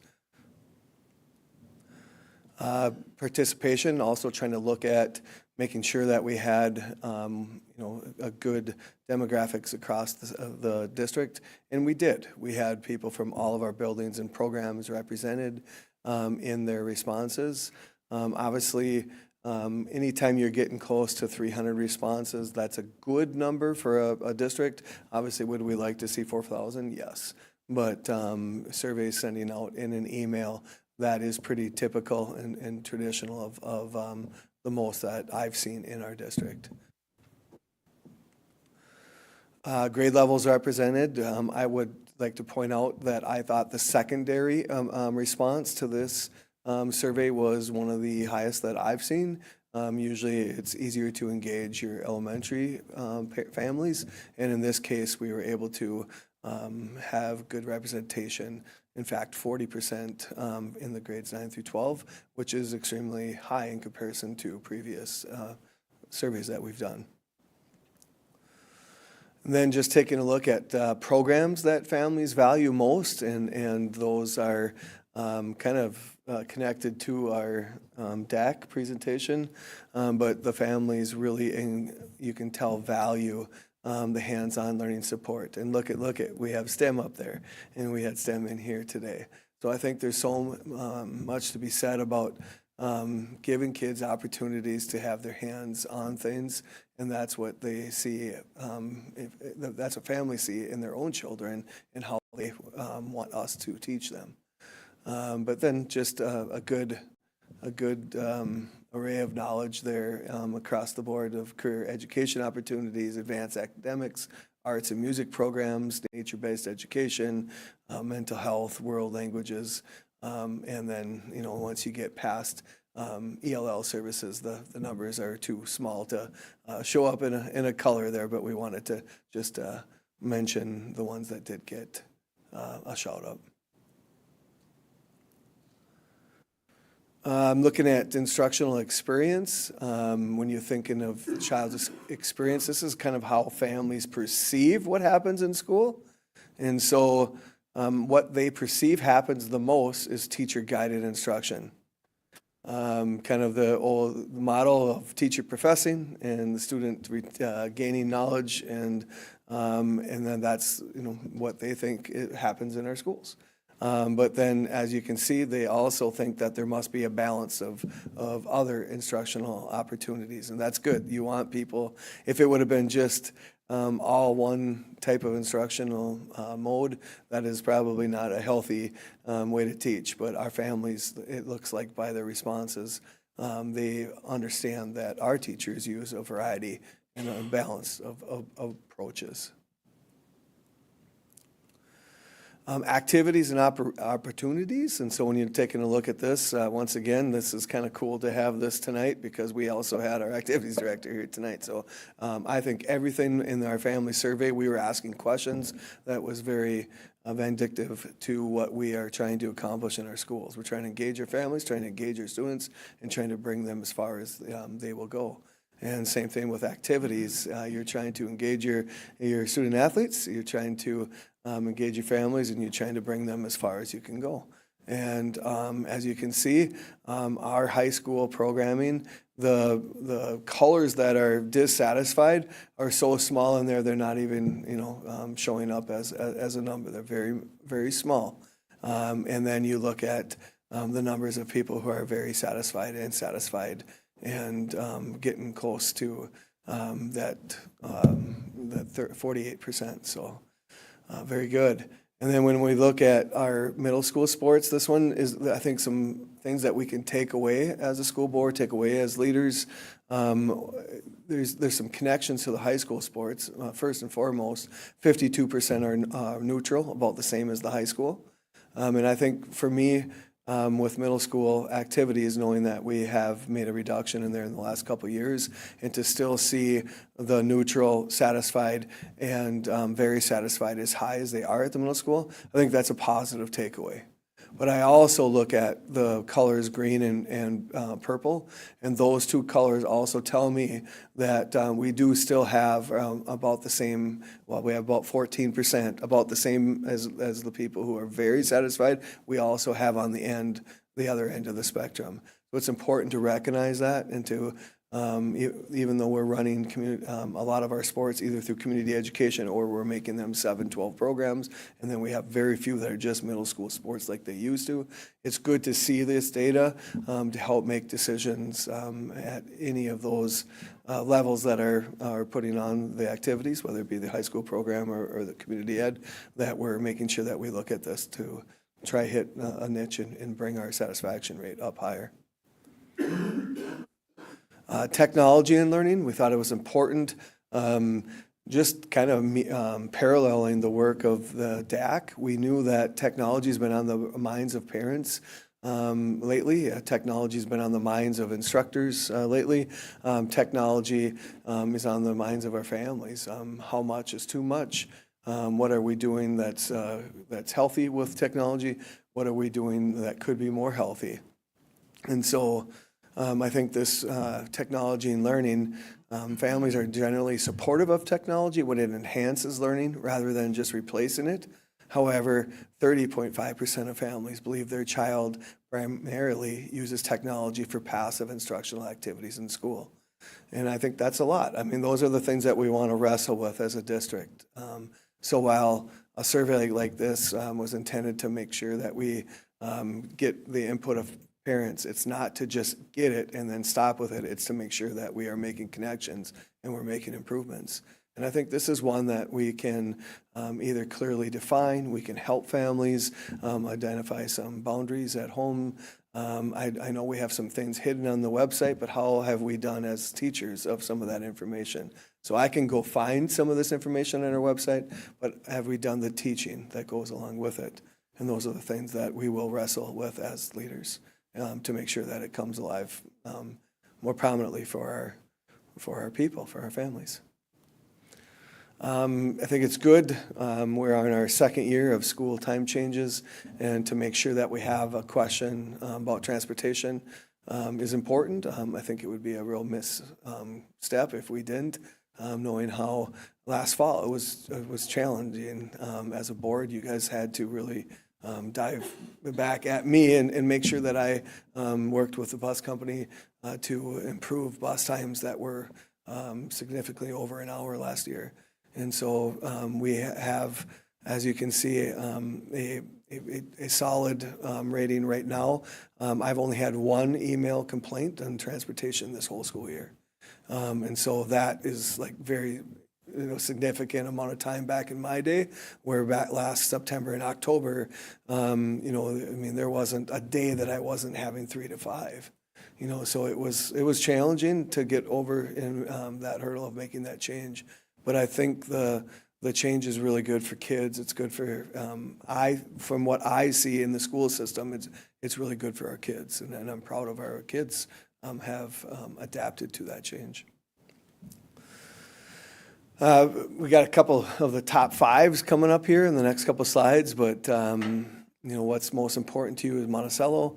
These are the top 5 most common responses. Mark asked this of our ambassadors earlier, what makes Monticello Monticello? And these are the things that are most important to our families, but smaller manageable class sizes was the most mentioned.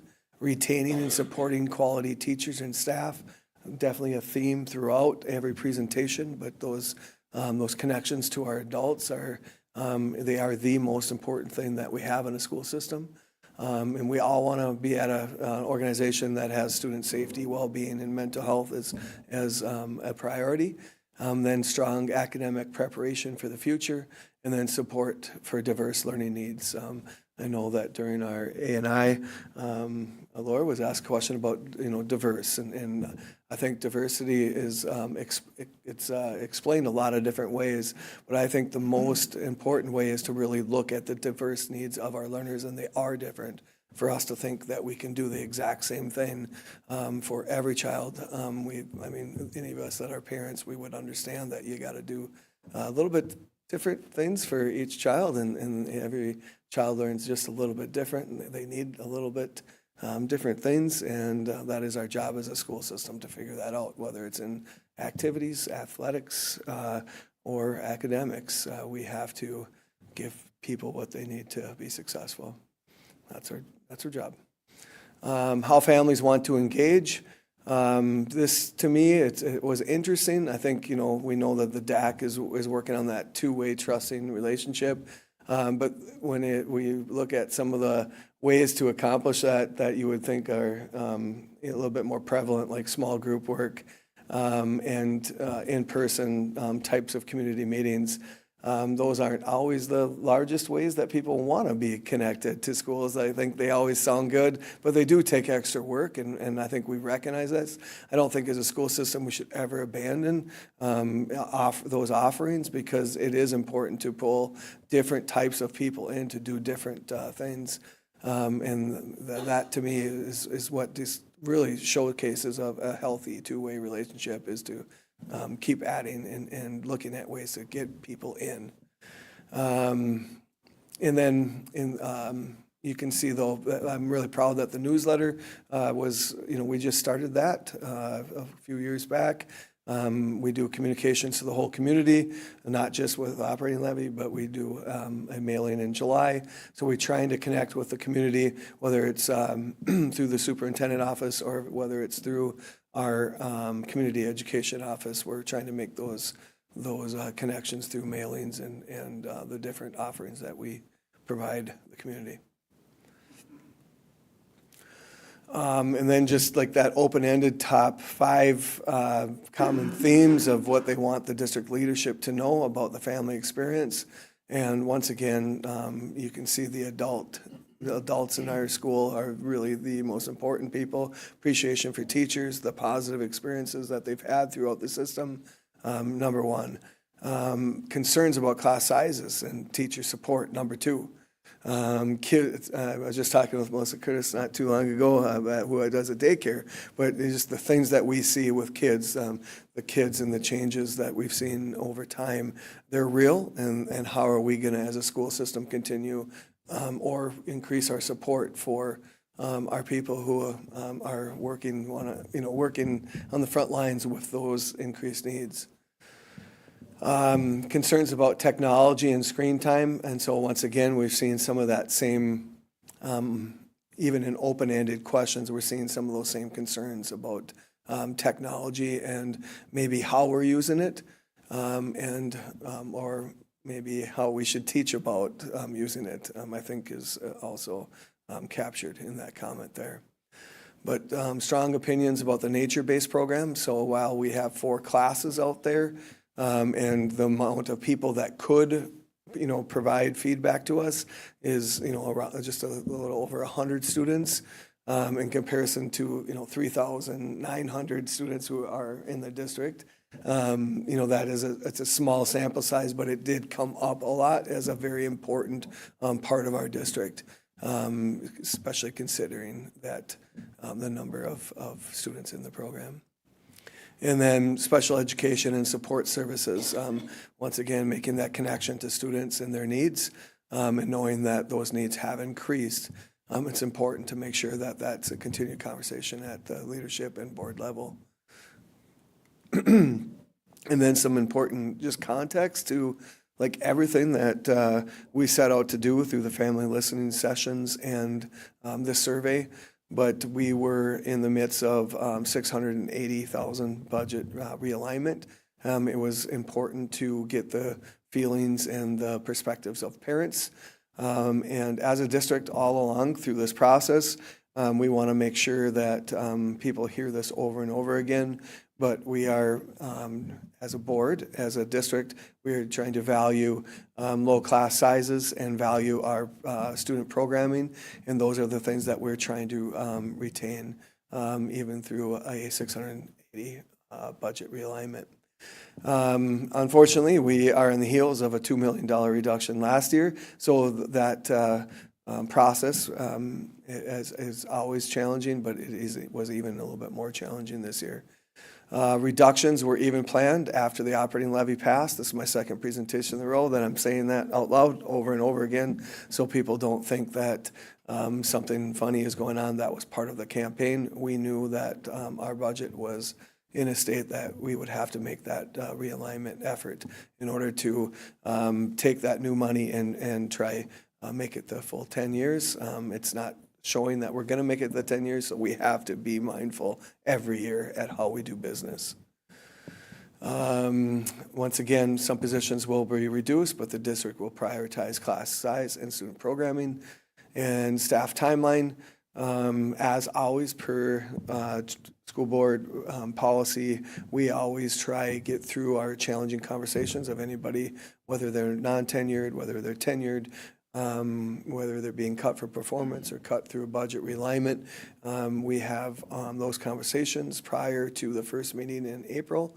It aligns well this year where we'll have those conversations that last week of March. And then on that same day, we do need to make a lot of district level communication known so that people know what programs have been reduced in what different places in the district where the positions have been reduced at. And we will be able to make that right before spring break goes on session, that Friday, I should say. Yeah, just it's a good opportunity to be able to bring forth the survey so that it's not just something that we do, but it becomes a part of who we are. Any questions from the board? Just want to say thank you. It's just another example of how we collect data, use data. We don't make decisions on a whim. There's a lot of thought, a lot of process reviews that go into all this. So we're trying to run this district efficiently, make sure everything is done, correctly, and then keep the students at the heart of what we're doing.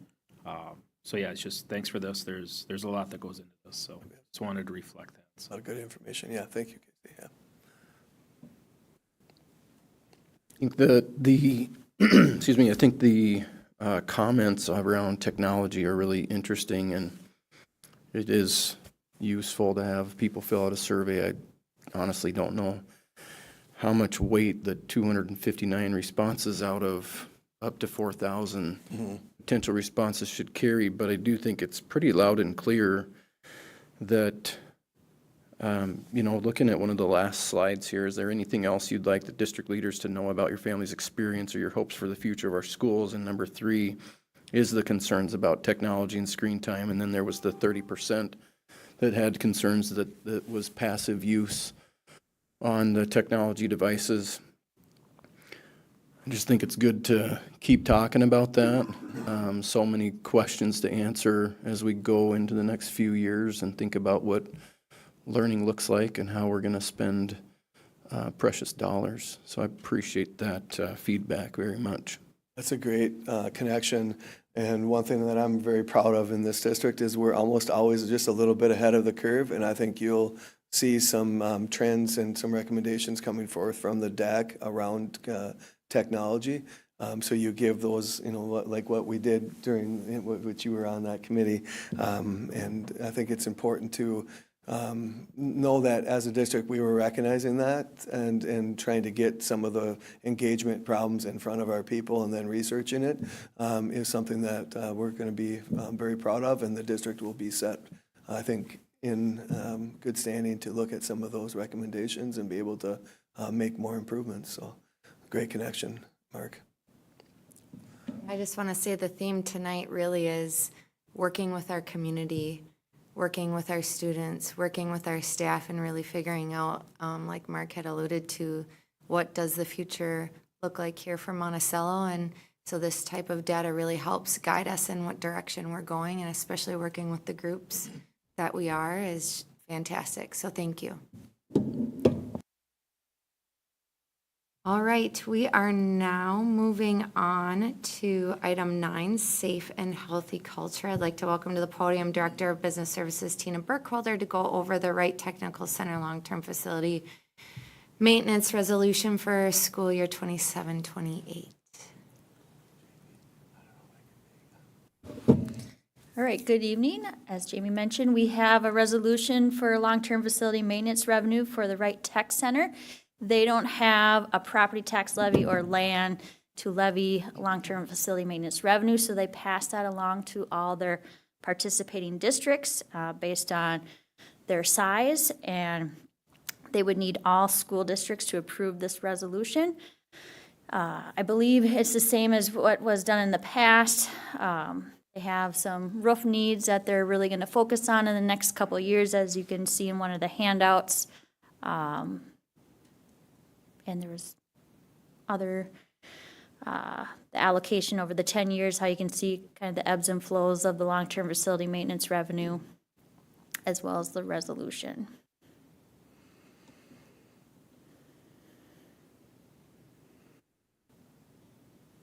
Board, are there any questions? This is an action item. Is this yearly that we do this? That's, okay. My only question was on the resolution. Is it all 1, 2, 3, and 4, or is it just a portion?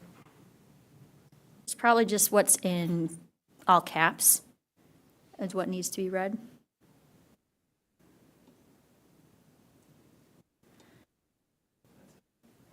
Well,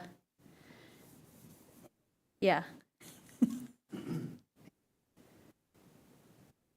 Or the be it resolved, so that's before you. And I can't remember, there was a different board agenda topic where it talked about, it was a lengthy one. I wasn't the presenter, but one of you asked, do we have to read all of it or what? And I can't remember who presented, but. It was Jeff, but he's out, so. No, like, you just say, like, motion to approve the presented resolution, yeah. Okay. So do we have a motion? Motion to approve the resolution as presented. Second. Moved by Casey Root, seconded by Melissa Curtis. All those in favor, please say aye. Aye. Opposed, please say no. Motion passes 4-0. Thank you. Thank you. All right, now we'll move on to item B. We will pass the podium over to Director of Human Resources, Rob Daniker, to go over the Administrative Assistance 2025-27 Master Agreement.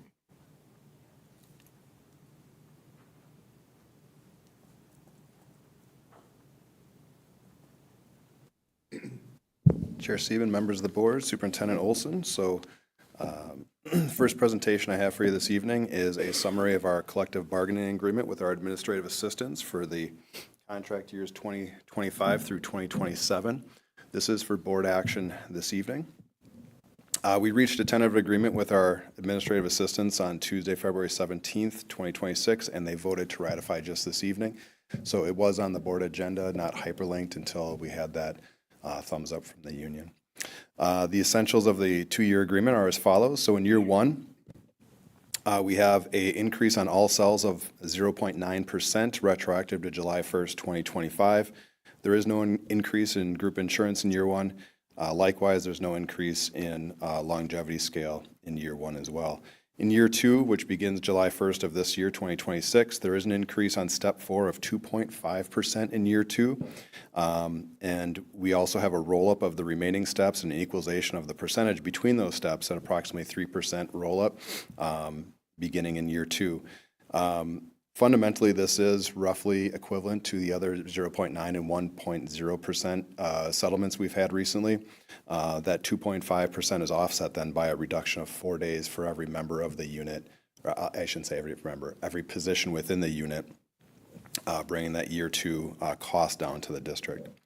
In terms of insurance in year 2, there's an increase of $30 per month on both single and family, similar to other agreements we've brought forward, and there is no increase in longevity in year 2. In terms of language items, there's minor clarification regarding, just a language cleanup regarding employees hired prior to January 15th annually. In terms of rates of pay, we added retroactive language to this contract. We've done that in previous contracts over the last 2 to 3 years as well. So retroactive pay is those who are eligible are those who are currently employed or those who retired in good standing during the contract period. On personal leave, we increased the number of personal leave days eligible for annual rollover. We did not increase the number of personal leave days, but increased the number eligible for rollover. We amended the jury duty section to match updated language and create clarity and efficiency both for the employee and also our payroll department.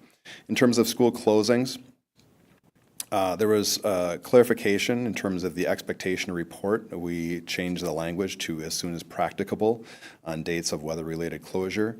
And then we also added, per the unit's request, a work-from-home option, but only with supervisor pre-approval on dates of weather-related closure. So that's a potential work-from-home option there. In terms of holidays, we increased the number of paid holidays from 9 or 11. Remember, this is a unit that has division between the length of duty year for employees in different positions. So some had 9 holidays, some had 11.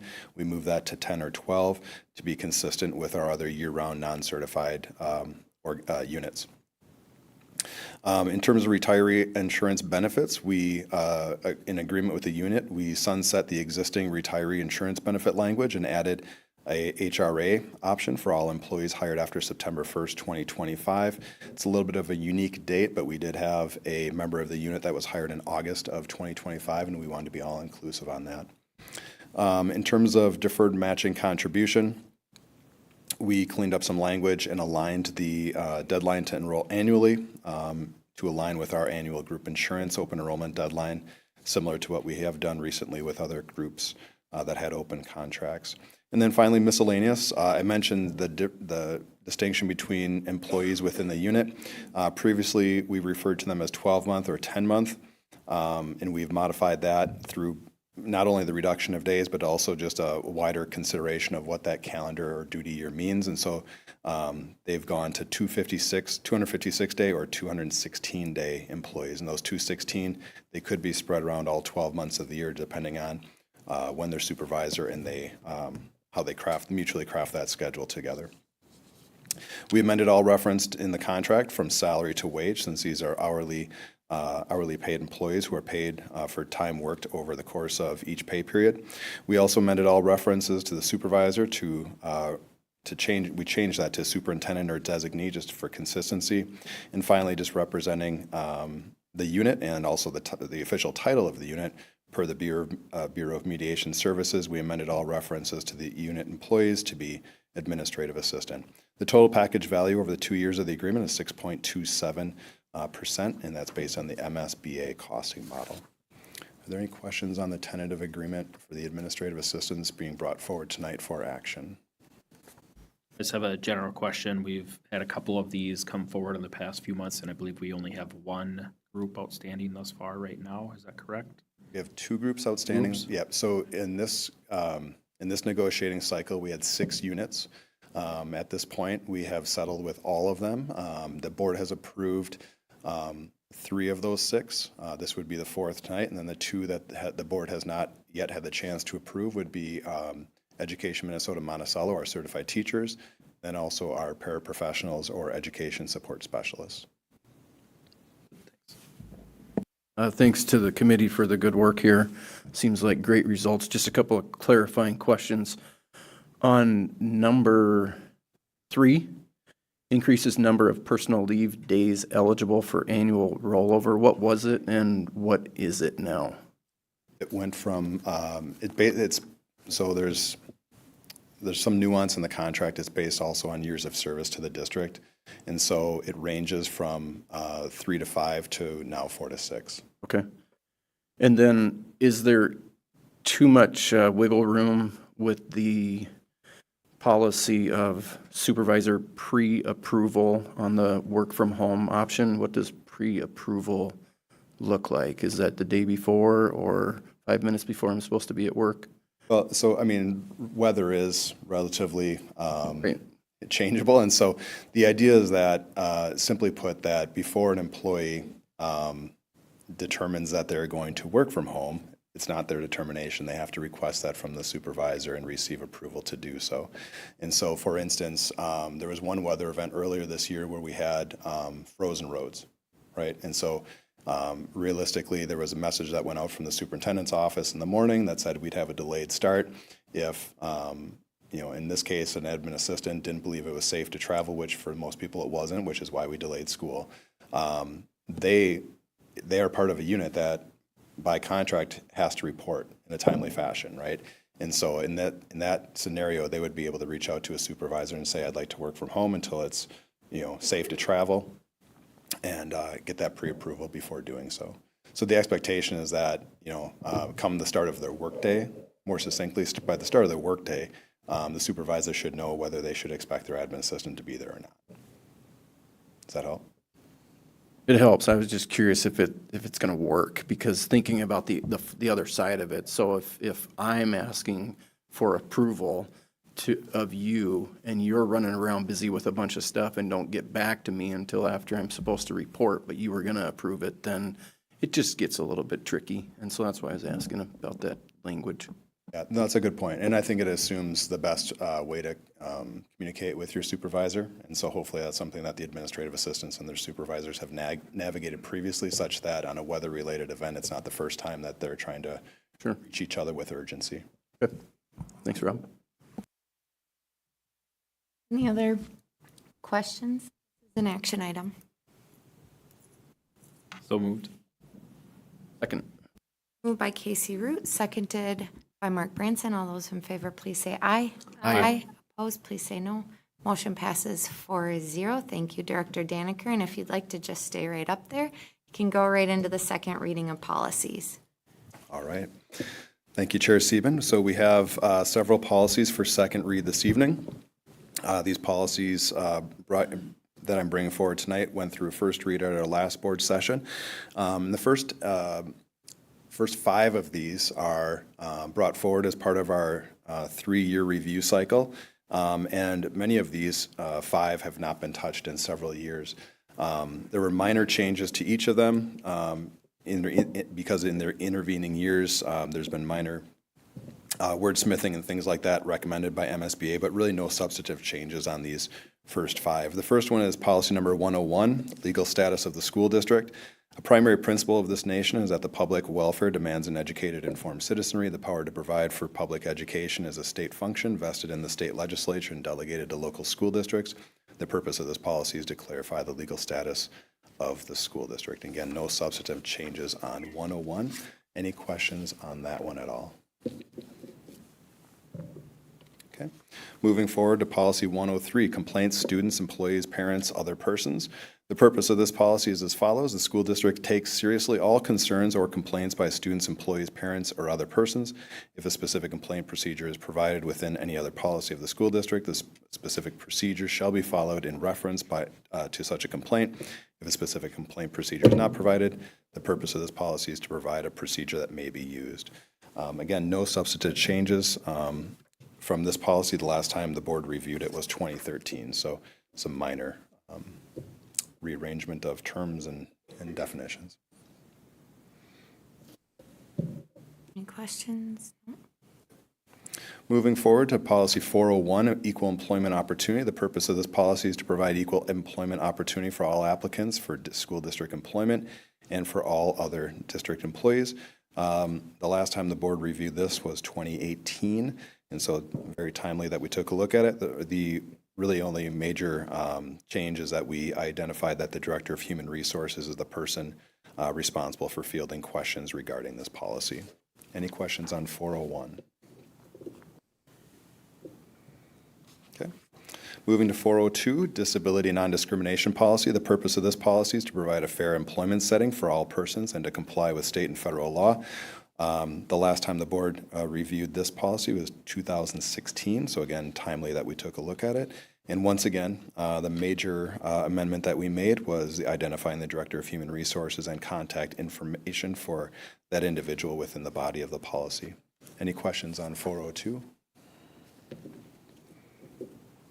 Okay. 403, discipline, suspension, and dismissal of school district employees. The purpose of this policy is to achieve effective operation of the school district's programs through the cooperation of all employees under a system of policies and rules applied fairly and uniformly. Last time the board took a look at this one was 2017, but no major changes to this policy in the intervening years, just some minor markups and edits and deletions.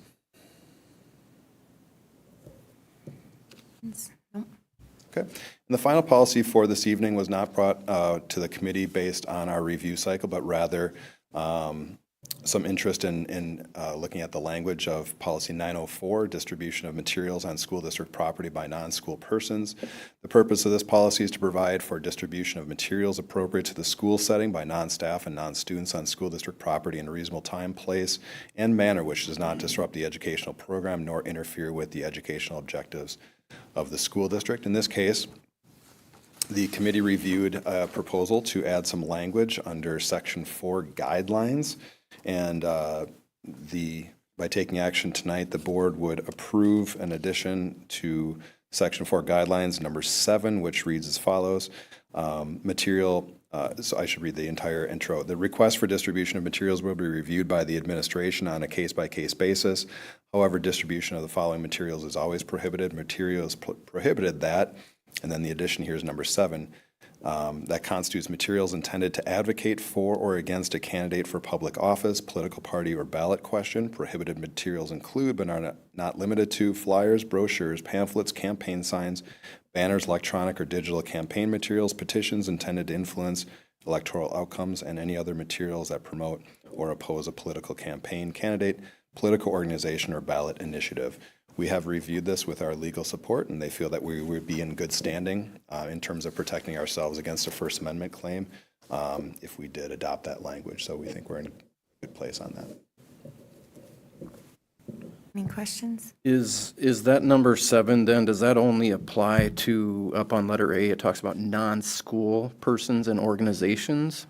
Or are we referring to staff, students? Yeah, so this section under number 4 guidelines and then section B, that's with regard to school district operations, school district